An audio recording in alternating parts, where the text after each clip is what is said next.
Utopia by Thomas More, narrated by Jowanna Lewis. Utopia by Thomas More. Discourses of Raphael Hyflidae of the best state of a commonwealth.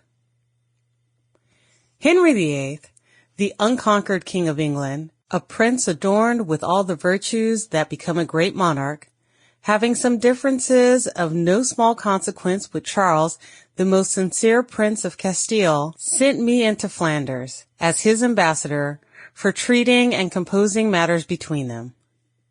I was colleague and champion to that uncomparable man, Cuthbert Tonstal, whom the king, with such universal applause, lately made master of the rolls, but of whom I will say nothing, not because I fear that the testimony of a friend will be suspected, but rather because his learning and virtues are too great for me to do them justice, and so well known that they need not my commendations, unless I would, according to the proverb, show the sun with a lantern.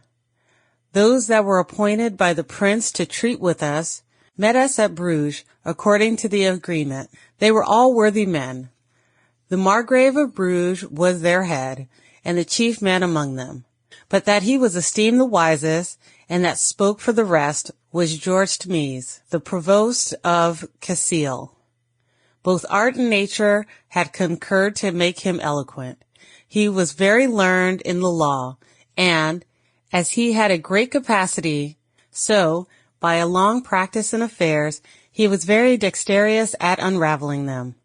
After he had several times met, without coming to an agreement, they went to Brussels for some days, to know the prince's pleasure, and, since our business would admit it, I went to Antwerp. While I was there, among many that visited me, there was one that was more acceptable to me than any other, Peter Giles, born at Antwerp, who is a man of great honor and of good rank in his town, though less than he deserves. For I do not know if there be anywhere to be found a more learned and a better bred young man.